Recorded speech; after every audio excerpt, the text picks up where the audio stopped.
감사는 기독교 신앙의 본질이에요. 우리 신앙의 근거가 우리 구주 예수 그리스도로 말미암는 이 구원의 은혜라면 성도의 일상의 삶에서는 감사가 그의 삶에서 나타나는 것은 너무나 당연한 일이 되는 거죠. 그러므로 감사는 기독교의 근본 정신이에요. 따라서 우리는 일상에서 감사할 뿐만 아니라 감사의 절기를 정하여서 이날의 특별한 의미로 하나님께 예배하고 그것을 기념하는 것은 너무나 좋은 전통이라는 사실이죠. 오늘 추수감사절을 맞이하여서 성도 여러분의 삶과 가정과 일터 가운데 하나님의 은혜와 평강과 긍휼과 감사가 또 회복되고 또다시 넘쳐나는 그런 축복이 있게 되시기를 간절히 바랍니다. 아프리카의 마찌족은 감사를 표현할 때에 내 머리가 흙 속에 있다 그렇게라고 말합니다. 이제 그냥 감사를 표현하는 것이 아니라 머리를 거의 땅에 닿기까지 숙이고 아니면 머리가 땅속으로 들어갈 정도로 최고의 예의를 표시한다는 거죠. 이와 반대로 감사할 줄 모르는 사람에게는 주둥아리를 닦는 사람이다 라고 말한다고 하는데, 병아리들이 모이를 먹고도 먹지 않은 것처럼 주둥이를 닦는 습관을 보면서 이 비유를 말한다는 것이죠. 여러분, 감사하지 않는 사람은 자기중심적인 사람이에요. 탐심이 가득한 사람이에요. 우리가 받은 은혜에 반응할 때 가정과 사회와 교회에 화평과 기쁨이 충만케 되는 거예요. 이는 감사가 상대방의 마음을 흡족하게 만들어주기 때문입니다. 뿐만 아니라 감사하는 자신에게도 좋은 영향을 끼치기 때문입니다.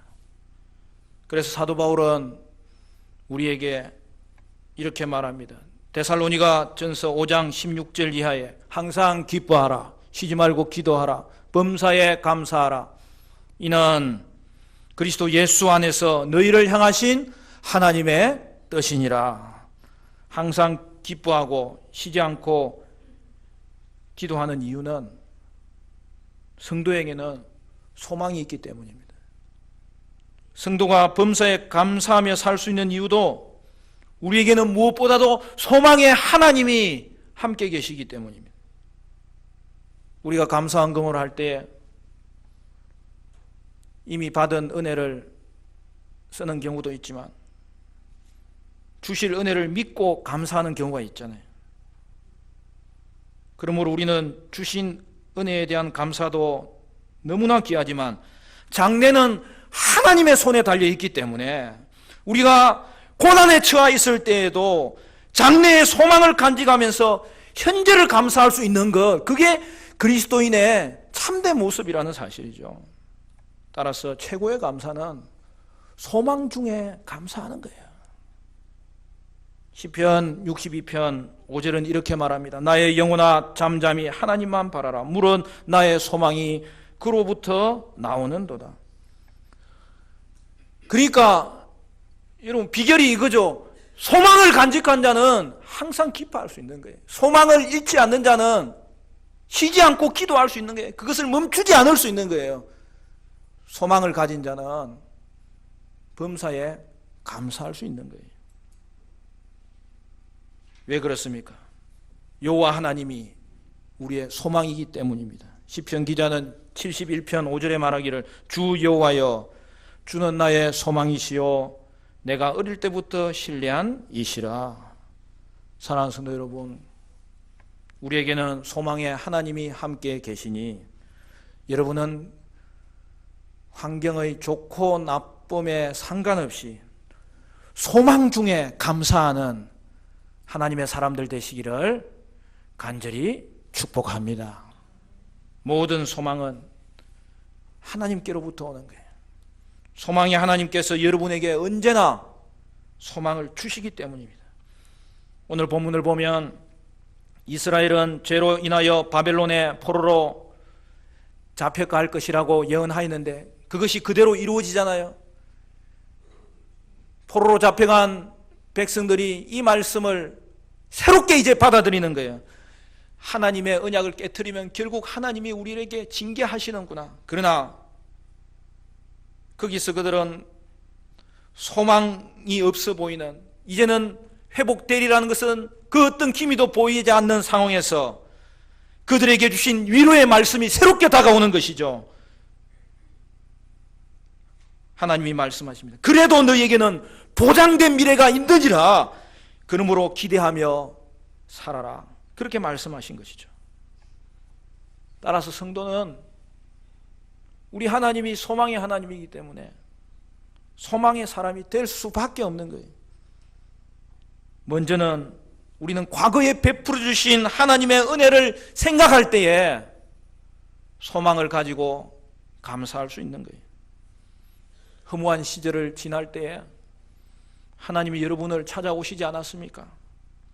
그러므로 여러분은 하나님을 만난 이후에 하나님께서 여러분에게 베풀어 주신 그 은혜와 변화를 생각해 보시기를 바라요. 여러분 존 뉴턴을 아십니까? 제가 어릴 때 신앙 전기로서 가장 먼저 읽은 전기가 존 뉴턴에 관한 거였던 것 같아요. 존 뉴턴은 1725년 경건한 그리스도인 어머니 밑에서 태어났습니다. 뉴턴의 어머니는 많은 기도와 눈물로 아들을 돌봤는데요, 아들에게 신앙교육을 잘 시켜 목사로 기르고자 했습니다. 그러나 뉴턴이 6살 되던 해에 그 어머니는 하나님의 부르심을 받아 이 땅을 떠난 것이죠. 뉴턴의 어머니는 그에게 영향이 컸던 만큼 뉴턴은 방황하기 시작했습니다. 뱃사람이던 뉴턴의 아버지는 아내가 죽자 그 다음에 곧바로 재혼하였고, 이때부터 뉴턴의 행실은 더욱 삐뚤어지기 시작했습니다. 10살 때에 아버지를 따라서 항해를 하게 되었는데 하나님에 관해서는 이제 더 이상 관심이 없고 쉽게 죄악에 빠졌어요. 그는 밤새도록 술을 마시고 창기와 놀아나고 못된 선원들과 함께 어울리면서 악한 행실을 일삼았던 것이죠. 전쟁이 일어나자 뉴턴은 군인이 되어서 군함에 승선하게 되었고 계속하여 악한 짓을 서슴없이 행했습니다. 그는 탈영했다가 붙잡혀 중범죄가 되기도 했습니다. 이후 그는 포로로 잡히는 일이 있었는데 그때 그는 노예무역의 일꾼으로 일하게 됩니다. 많은 시간 하나님을 저버린 타락한 삶을 살던 그는 끔찍한 욕설을 입에 담고 저주와 맹세의 말을 하는 것을 거침없이 했습니다. 노예같이 일하던 그가 그 이후에 그 분야에서 승승장구하여 결국에는 노예선의 선장이 됩니다. 그리고 그는 노예를 사고 파는 자가 되는 것이죠. 그러던 중 노예무역을 잘 끝내고 고향으로 돌아오는 그 항해 가운데서 폭풍우를 만나 배가 파손됩니다.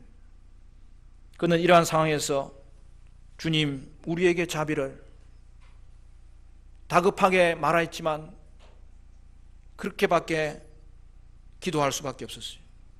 그는 임박한 죽음 앞에서 옛날 들었던 말씀이 떠오르면서 자신의 영혼의 종말에 대해서 두려워하며 기도했어요. 그러나 그는 믿음의 기도를 할 수가 없었어요. 하나님을 아버지라고 부를 수가 없었어요. 그러나 주님은 그의 기도를 멸시하지 않으셨고 응답해 주셨고 배가 파손된 지 4주 만에 뉴턴과 선원들은 모두 구조되었습니다. 이 일로 뉴턴은 기도를 들으시고 응답하시는 하나님의 존재에 대해서 알게 되었고 어떠한 죄인이라도 용납해 주시는 하나님의 그 은혜가 풍성하심을 알게 되었고 예수님을 구주로 영접하게 되었습니다. 마침내 그는 노예 사업을 포기하고 1750년 2월에 어머니의 친구의 딸인 메리 캐틀릭과 결혼합니다. 그 후 그는 자신에게 주어진 시간을 어떻게 하면 잘 사용할 수 있을까 고민하다가 예수님과 그의 십자가 외에는 아무것도 알지 않기로 다짐하고 목사가 되었고 15년간 목회 사역을 감당했던 것이죠. 그때의 소회를 이렇게 밝힙니다. 가장 무지하고 가장 비천하고 가장 무참히 버려진 노예 중의 하나인 내가 아프리카 연안의 참혹한 생활로부터 건져져서 마침내 세상의 도시 중에서도 어떤 교구 목사로 지명된 것은 오직 예수 그리스도의 은혜를 전가할 뿐 아니라 그 은혜를 세계에 널리 알리기 위함이다. 1780년에 그는 런던의 성 메리울 노스 교회로 옮겨졌고 생을 마칠 때까지 28년간 그 교회를 지도하며 성도들의 신앙생활을 위해 온 힘을 기울였던 것입니다. 뉴턴은 추악한 노예 상인이었던 자신을 구원하신 예수님의 은혜를 평생 간직하였고 그 놀라운 은혜에 기초하여 역사에도 길이 빛나는 찬송가 305장 나 같은 죄인 살리신 어메이징 그레이스를 썼고 그 외에도 많은 찬송을 남긴 것이죠. 사랑하는 성도 여러분, 하나님은 죄악되고 미천하고 완악한 저와 여러분에게도 제사함의 은혜를 베푸셨습니다. 하나님께 도저히 용서받을 수 없고 구원받을 수 없는 우리를 하나님은 구원해 주셨다는 이 사실을 기억할 때 우리는 하나님께 감사해야 되는 것입니다. 오늘 본문 15절을 보면 이스라엘을 구원하신 하나님의 모습이 나와요. 여러분 15절부터 17절까지 같이 한번 읽어볼까요? 15절부터 시작. 나는 여호와 너희의 거룩한 이요 이스라엘의 창조자요 너희의 왕이니라. 나 여호와가 이같이 말하노라. 바다 가운데의 길을 큰 물 가운데에 지름길을 내고 병거와 말과 군대의 용사를 이끌어내어 그들이 일시에 엎드러져 일어나지 못하고 소멸하기를 꺼져가는 등불 같게 하였느니라. 하나님은 우리의 거룩한 자라는 거예요. 따라서 우리는 하나님의 거룩함을 닮을 수 있고 그의 아름다움을 닮아갈 수 있는 그런 인간다운 사람을 살아갈 수 있도록 하나님이 우리를 구원하신 거죠. 하나님은 우리의 창조주이십니다. 하나님은 이 땅을 창조하시고 또한 이 땅을 주관하시는 것입니다. 하나님은 우리의 왕이십니다. 그러므로 하나님은 지금도 우리를 통치하고 계시는 것입니다. 우리는 하나님이 바로 나의 하나님, 우리 공동체의 하나님 되신다는 사실이 얼마나 감사한지 모르는 것입니다. 하나님은 이스라엘을 애굽에서 구원하실 때에 참으로 놀라운 기적을 행하신 것이죠. 10가지 재앙을 내리시고 그들을 끌어내서 홍해를 마른 땅같이 건너게 하시며 따라오는 이스라엘을 쫓아오는 애굽 군대는 바다에 수장시킨 것이죠. 그러나 하나님은 이보다 더 놀랍고 상상을 초월하며 행하신 또 하나의 사건이 있습니다.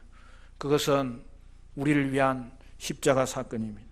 그것은 우리를 구원하시기 위해서 독생자 예수님을 십자가에 못 박기까지 하신 사건입니다.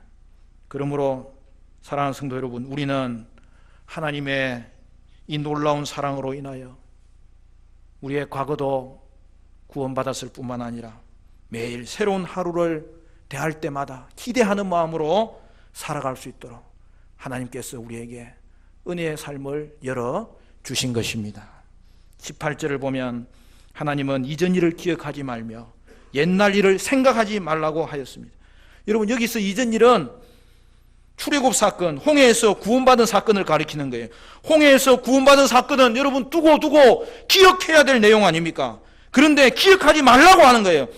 왜 그러는 거예요? 이는 앞으로 행하실 일은 홍해 사건보다 더 놀랍고 영광스러운 일이 될 것이라고 우리에게 말씀해 주시는 거죠. 지나간 일보다 더 놀랍고 영광스러운 일이라면 얼마나 놀라운 일이 우리에게 펼쳐질지를 우리에게 말씀해주고 있는 것이죠. 바빌론의 포로로 잡혀갔을 때 그들에게는 소망 하나 없었습니다.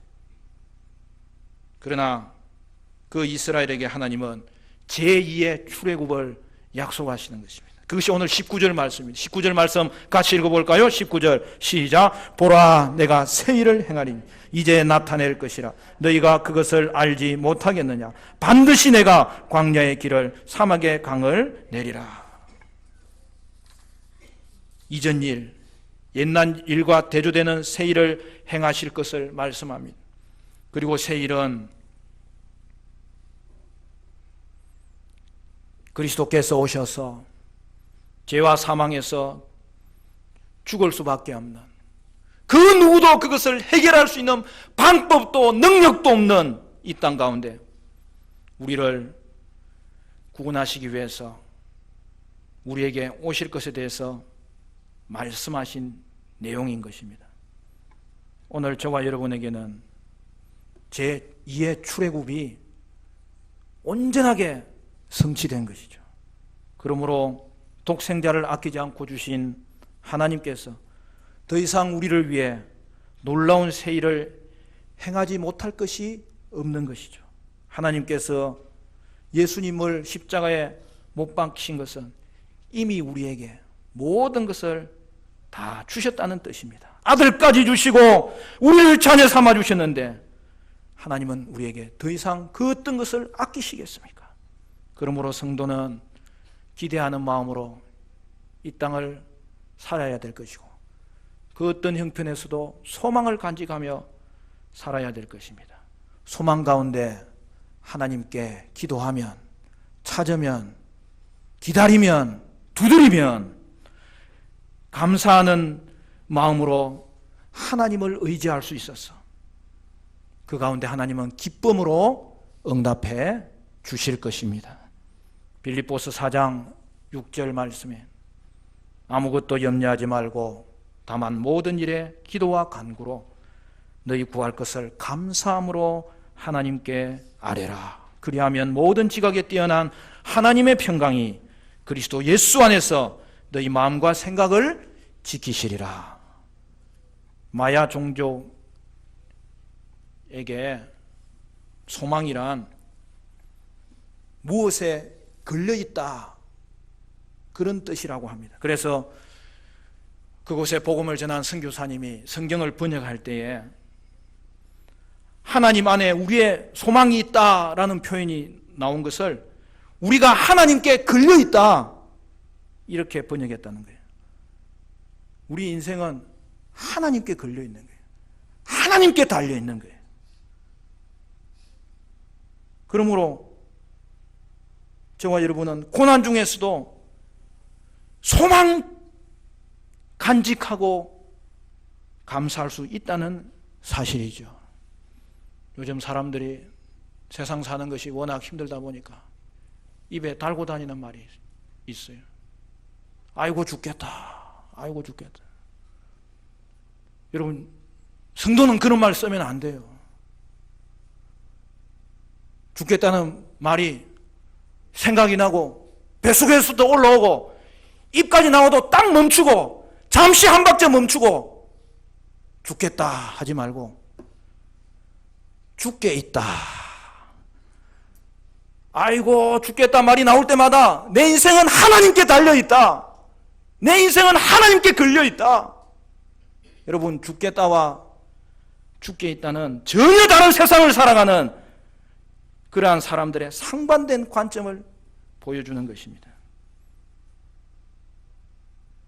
죽겠다는 말이 입에 나오면 어떻게 하라고요? 다 같이 따라합니다. 때로는 주일학교 교육이 필요할 때가 있어요. 아이고 죽겠다가 아니라, 따라 하시라니까. 아이고 죽겠다가 아니라 죽게 있다. 죽게 있다. 죽게 있다. 할렐루야. 오늘 추수감사절을 맞이하여서 오늘 저와 여러분에게 물 붓듯이 부으시는 하나님의 사랑이 함께하는 것을 알진대 우리의 신앙 회복되어야 될 것은 회복하고 반성할 것은 반성하고 증거할 것은 증거하고 모든 염려는 주님께 맡기고 소망 중에서 하나님께 감사하며 승리하는 저와 여러분 되시기를 주님의 이름으로 간절히 축원합니다.